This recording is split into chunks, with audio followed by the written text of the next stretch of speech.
Hey everybody, how's it going? This is the Scrapper Tap Podcast. Today we're going to be breaking down UFC Fight Night Overeem versus Sakai. The card looks alright, not too bad. We got a couple good fights on here, man. It's going to be fun to break down. But first, we're going to do a quick recap, like always, over UFC Fight Night Smith versus Rakic. Man, we had a great night on picks and on DraftKings. Won some money. It was a good night. Went 9 for 10, so there was 10 fights because one fell out. Ian Kutalaba versus Ankalaev. For the second time, hopefully we end up, eventually seeing that fight. I'm real interested in that one. So we only had 10 fights, and I was correct on 9. I was off on the main event. I took Smith. I took the vet, thinking he was going to get it done on the ground, finding something, And in the first round, he survived it. Got to the second round, and there's a couple, scrambles on the bottom, and that's what I wanted. I was hoping he would catch him with something. Did not work out. Rakic looked great. Should have went with that pick. That was a smarter pick, But I was going with the underdog money. It is what it is. Went 9 for 10. Almost had a perfect card. We're going to keep that energy going on it this week. But let me see. There's a couple other fights that stood out. Neil Magny looked great against Robbie Lawler. Robbie Lawler's a vet, and he's powerful. And, Neil Magny used that IQ just like I thought he would. Like I said he would. And, man, he applied that and got that nice win over Robbie Lawler. Looked really good in there, really smart. Alexa Grasso showed her superior boxing over Kim, got it done. That was a good win. Ricardo Lamas, same thing, got it done over Lego. Let's go. Kasaganai looked good as well over Pitolo. I like him. Oh, and Mallory Martin got it done. That was my pick over Hannah Cyphers, and I knew it was going to be a tough one standing up, and Hannah Cyphers almost, put out Mallory Martin. It was a close one. It was a good little comeback for Mallory Martin, so that was a good win. I'm glad I went with her. And another one that, it was basically like a pick 'em. I had Zach Cummings taking out Cherico, super close fight into the end. He landed that head kick, and I truly think that's what got it done for him. And Sean Brady moves on to now he's 13-0, looking great. Had a nice rolling over Christian Aguilera. So that was UFC Fight Night. Smith versus Rakic went 9 for 10. Like I said, we're keeping that energy rolling into this fight card. And let's have another good card, man. We got UFC Fight Night Overeem versus Sakai. So here we go. Starting with the first prelim fight of the night. We got the plus 175 Cole Smith versus Hunter Azure, the minus 216. All right, man, I'm going to be quick here. I like Hunter Azure here. They're both tough fighters. Cole Smith, I believe he's from Canada. Tough fighter. He's 7-1. The technique's there, just nothing, nothing can really overwhelm his opponents. I think he can fight up to the level of them, but I don't see him making any type of run. He's a tough dude. Like I said, his last fight, he lost a decision to Miles Johns, and his first fight in the UFC against Mitch Gagnon, he got the decision win. So, not too bad. But I like Hunter Azure. He's super tough. I think he's going to be the stronger opponent. I think he's longer as well. Let me check on this real quick. Just a 2-inch reach. He's actually a little shorter than him, but 2-inch reach. Let's see. His last fight, he did just get KO'd against Brian Kelleher, which is also on the card, and he's a tough dude, man. But before that, he was looking pretty good. He had a win over Brad Katona, a decision win. And that was all here in 2020. Oh, I'm sorry. The last one. His win was in September 2019. His last loss was just here about 3 months ago. 3 or 4 months ago. I like Hunter Azure. I just think he's the tougher fighter, so I'm going to take him to get probably a decision win, but I can definitely see a TKO coming here. But I'm going to take a decision win for Hunter Azure. So next we got, let's see if they have it matched up with my list. We got the minus 115 Alexander Romanov versus the minus 105 Marcos Rogerio de Lima. So this one's a good one. It's a pick, just basically a pick 'em. Slight edge to Romanov, which I could see that. Romanov is coming in looking to be more of a wrestler. If he stands up with Lima, I think that's where he can go wrong. So Marcus de Lima definitely has more experience. 17-7-1. He's 35 years old. His last fight was against Vince Sisoli. Got a KO in round 1. Man, if you stand and bang with him, he definitely has the chances to put you out. In 2019, he did lose to submission by Stefan Struve. Man, that's his Achilles heel. He can get submitted. He has a couple, I think, back in 2016. He has 2 straight. No, it was 1 submission loss. And Tiglov, and then I think he had another one from OSP in 2017. So he's a KO fighter. You stand up with him, you got it. But if you're a ground fighter, man, you got that chance to get a submission. I'm liking Lima here, man. If Alexander Romanov stands up with him too much or too long, I think he's gonna get it done. I watched a little bit of tape. On Romanov, he looks good. He's a big dude as well. I think he's actually a little bit bigger than Lima weight-wise. Let me check it out. I think he was coming in at the 265. Yep.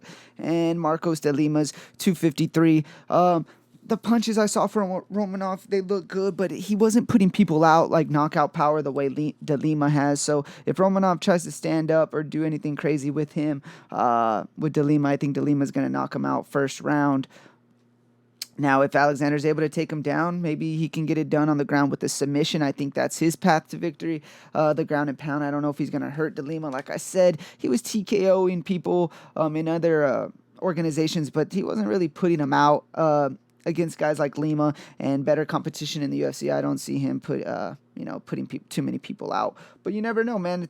It's heavyweights. So, but I'm taking the slight underdog. It's basically a pick 'em. Marcos Rogerio de Lima to get the knockout win, and I want to say the second round, but let's go late first round. All right. After that, we got the -175 Vivian Araujo versus Montana De La Rosa, the +155. I'm going with the favorite. I'm taking Vivian Araujo. So, there's simple path to victory. I think she's a little bit better everywhere, but, Montana can get it down and get it done. But let's look at Vivian's past. Let's see. So, all right, her last fight, she lost to Jessica I, but she's facing that, top competition, so that's good. That's good to see. She had a win over Alexis Davis before that decision win, and then she had against Bernardo, she got a KO win. So, man, her hands look pretty good when she gets to the ground. I think that's where things can change. But I don't think Montana De La Rosa is too much better on the ground. It is a smaller cage, so I can see the wrestling, playing a little factor. Her last win was over Borrella, decision, Okay, nothing too fancy. But then she had a decision, lost to Andrea Lee. But that's a tough competition. And then, Kasim, a submission over Kasim. I don't know. The competition, it was starting to get there with the Andrea Lee, and then they gave her Borrella, which, nothing special. I think Vivian Araujo is going to be slightly better here. She's going to keep it up, keep it standing, and outwork her, outbox her to get a decision win over De La Rosa. So I'm taking Vivian Araujo to get it done by decision. All right. Let's see what we got. After that, we got the +125 Andre Muniz versus -145 Bartozo Fabinski. All right, let's pull this up. We got the 34-year-old Fabinski versus Muniz, the 30-year-old Muniz with a little bit of a reach advantage. This is actually going to be a close fight. I think the odds are pretty on though. The -145 should be Fabinski. I think his experience is slightly better as well. So his last fight was against Prazeres. It was a submission for Prazeres. He lost. But before that, decision win over Meek. Let's see his Tapology. I was looking at his past. He had some good wins in his in other organizations, coming up. And I think it was Cage Warriors. He had a win over, Darren Stewart in Cage Warriors. Sorry about that. I was trying to find it on Tapology. Computer wasn't loading.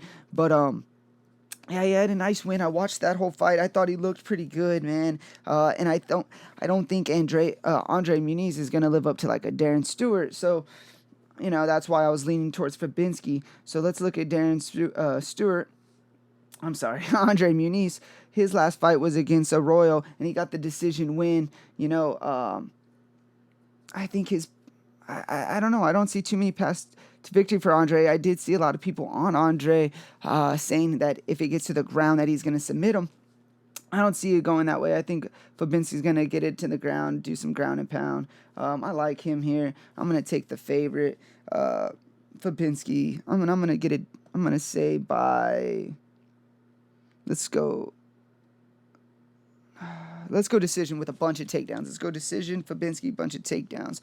After that, we got Thiago Moises, the minus 200 versus Jalen Turner, the plus 168.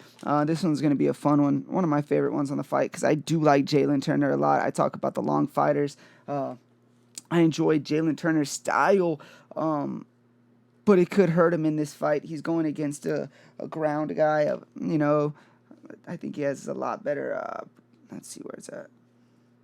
BJJ than Jalen Turner, but if he keeps it striking up, I think it's Turner all day. Let's check this out. So Jalen Turner has a 7-inch reach over him, or about a 6.5-inch reach over him, and he's 6'2", and Thiago Moises is 5'8", man, so he's going to be much bigger than him. I think he used to fight actually, featherweight, and then he came, I don't know. Let me check it out. I think he was at lightweight. So he's fighting this at lightweight, but before, I think at one time he fought somewhere else, and then he came down a lightweight. I could be wrong, but he's a big guy, man, and I think he's gonna use that in there. But Thiago Moises can use that against him and catch him on the ground. I think Jalen Turner can catch him with some punches and then get it to the ground, and Thiago Moises put him in a triangle, put him in some type of submission. His last fight was against Michael Johnson. We saw how that went. Michael Johnson dominated the first round. Thiago Moises came out in the second. I think it was like a knee lock or an ankle lock, something on the leg. He got a hold of his leg and ended it quick. I think he could do that here. If Jalen Turner isn't smart, but I think he's going to be smart. I think this is going to be one of my first my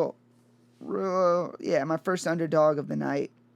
I'm taking Jalen Turner to get it done over Thiago Moises, and I'm going to do it by probably a decision, but I would like to see that TKO come from Jalen Turner. Thiago Moises is tough. He's going to apply some pressure as well on Jalen Turner, so that one's going to be a real good scrap. I'm taking Jalen Turner, the underdog, to get it done. All right, next. So it was supposed to be a featherweight bout with Ricky Simon versus Brian Kelleher. They haven't changed it on the UFC website as of yet, but I did go to Brian Kelleher's Tapology, and we see Kevin Natividad, I think it is, Natividad, versus, and he's the plus 175 underdog versus Brian Kelleher. So I saw Kevin fight Erwin Rivera. He got the win. It looked okay. Excuse me real quick. He looked good against him. I kind of thought Erwin won the fight, but he had a point taken away from grabbing the cage. So, it was a pretty close fight. A lot of takedowns from both of them. Rivera looked good on the ground. Anyways, but that was back in 2017. I watched a couple fights since then. I didn't see him improve too much. He's Hawaiian. He's a warrior. He's down to bang in there. And I don't think that's going to work against Brian Boom Kelleher. I think Brian Kelleher is going to land. He's going to be dominant on standing up, and I don't think he's Natividad or whatever is going to be able to try to take him down. No disrespect. I just can barely read what I wrote. I'm taking Brian Kelleher. He's a minus 225. It's not posted here. Before that, I was taking Ricky Simon to get it done over Brian Kelleher by decision. But, Brian Kelleher, he's going to have the training camp already under the belt. Kevin's coming in on a late notice, and I think Brian Kelleher is going to get it done. TKO or just straight knockout second round. All right. This next one should be a fun, flashy one. All right. We got the minus 110, Michael Pereira, however you want to say it, versus Lima, Imadaev, the minus 110. All right, this one's going to be a fun one. So, let's look at Pereira's last fight. I believe that was the one against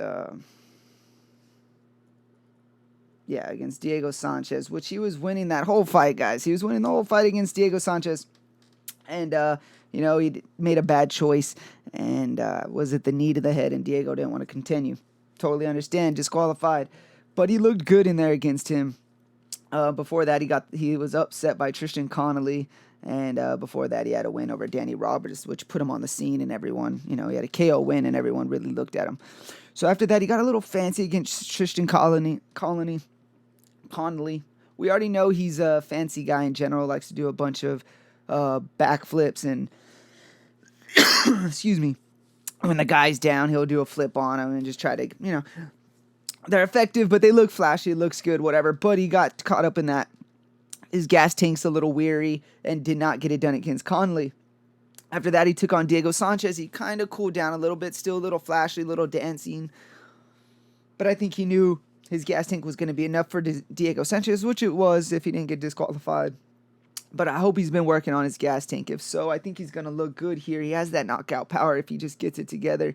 And for Zaleem, they're both young too. Pereira's 26 and Zaleem's 25. So we're looking at Zaleem. So his last fight, he was KO'd by Danny Roberts. And before that, he had a decision loss to Max Griffin. So he's 0-2 in the UFC. And I see it going down, excuse me, similar to the Danny Roberts fight. I think Michel Pereira is going to be able to keep Zaleem up and use that knockout power and catch Zaleem. I could be wrong. Zaleem could take him down, out wrestle him, get a bunch of takedowns, and make Pereira gas out, and look really bad. We've seen it happen, but I think Pereira's going to, work on that gas tank, be a little smarter in there, save that gas tank, slow it down like he did against Diego Sanchez, and end up catching Zaleem. So I'm taking Michel Pereira to get it done. And he's the favorite. Oh, it's a pick'em, -110 pick'em. So I'm taking Michel Pereira to get it done by decision or KO. No, let's go. We're doing a second or third round KO, Michel Pereira. After that, we got Sarai Eubanks. She is the +116 versus Carol Rosa, the -142. For a second I was thinking this was a co-main event. That's what it was showing on the UFC. I'm sorry, I was combining that with ESPN. But then I see OSP and Alonzo Menifield popped up, so that's good. But Sarai Eubanks versus Carol Rosa, I think this is going to be a striking affair unless Carol Rosa decides to maybe take it to the ground. I don't see that happening. I think Carol Rosa is going to be the better, stand-up fighter here. Eubanks has that power, but, she's 35. Carol Rosa's 25. I think Carol Rosa is going to be hungrier in there. What was it? I think she's a little taller, right? Just an inch taller. That's not going to be a big difference. But Sarai Eubanks, got a win over Sarai Marias. And then, she lost to Beth Correa before that, and then Aspen Ladd. All decisions, so she's tough. She's not out here getting finished, even against Aspen Ladd. But, I just, I don't see her doing too much to Carol Rosa. I could be wrong here, but I'm liking Carol Rosa to get it done by decision. I think it's going to be just a bunch of standing and banging. And, Eubanks can catch her, so she's not a huge underdog. So I'm leaning all Carol Rosa here to get it done by decision. Oh, and her record's 13-3. Sarai Eubanks 16-4. The experience goes to Carol Rosa. Everything's just leaning that way, even the odds. So after that, all right, we got one I've already broke down twice before. Last week we had, but it didn't go down due to COVID testing, I believe. We have the +110 OSP versus Alonzo Menifield, the -130. Before that, I'm going to grab some coffee really quick. All right. So this one's going to be a fun one. I already broke it down, so I'm not going to get too in detail. I'm sticking with OSP to get it done. I think Alonzo Menifield's going to come out swinging, try to finish it in the first round, first or second. But I think OSP's going to be a vet. He was able to bang with Ben Rothwell, many other tough dudes, but he was able to move up to heavyweight and hang with Ben Rothwell, take some shots, not get knocked out. I don't see why he can't, avoid Alonzo Menifield for a round, be smart, and, take him down, choke him out. I'm taking submission OSP to get it done. That one's going to be a fun fight for the co-main event. After that, we got the main event, the -184, Alistair Overeem versus Augusto Sakai, the +148. All right, so we got Augusto Sakai. Well, first, let's go with Overeem. We're going with the vet first, man. He's 40 years old. We all know Overeem, man. He's a smart fighter. His last win he had over Walt Harris to KO. Excuse me, I took Walt Harris. Walt Harris looked like he gassed in the second round a little bit, and Overeem is smart, took him down, ground and pound KO win. Before that, he was dominating, beating Rosenstruck the whole fight with 4 seconds left, knocked out, which I think they could have kept it going a little longer, which it only needed 4 seconds, and he would have won the decision, but either way, Rosenstruck got the KO win. Before that, Overeem KO'd Olenek in the first round, so he still got this power. This was in 2019, and before that, Pavlovich KO. His last loss was before... before this Rosenstruck loss to this last fight. His last loss was to Curtis Blade, so top tier opponents, man. Overeem, he still got the power. He has the ground. If Sakai comes out blazing, he just needs to avoid it for a little bit. If not, just catch Sakai, or take him down, So Sakai's 29 years old. He's younger. He's hungry, but he has a decision win over Ivanov, his last fight. But Ivanov's tough and he's hard to get out of there, so I understand. I'm not going to hold that against him. And then he has a KO win over Tybura, and then a decision over Arlovsky. A lot of people think Arlovsky won. I'm not even going there. It is what it is. But decision win, KO win, decision, and now he has Overeem. Overeem just got so much experience on him, and he's not done yet. He's not chinny. The shot for Rosenstruck is not like he was put out. Came back and got a KO win over Walt Harris. I'm being smart here, unlike last week. Excuse me, I'm sorry about that. I'm taking Alistair Overeem, the minus 184 favorite, to take out Augustus Sakai, possibly by KO. If he's smart, he's going to just take him down, ground and pound. I don't think this is going to be the flashiest of fights because I think Alistair Overeem is going to use his experience, his fighter IQ, man. If he feels those shots from Sakai, he's going to take him down. He's going to be smart, just like he did with Walt Harris. I can definitely see Overeem standing and banging with him, catching Sakai, and then, taking him down or stumbling him and then just getting on top and finding that submission. This is Overeem. This is, a great, legendary type fighter, man. 46-18. This guy's Hall of Famer type stats, fun fight every time. Not every time he's in there because he's smart, and I think he's going to use that fighter IQ to get the win. Alistair Overeem to take out Augusto Sakai in the main event. That's UFC Fight Night Overeem versus Sakai. Those are my picks. Let me know who y'all have. Comment, like. I appreciate it, man. Thanks for tuning into the Scrapper Tap podcast.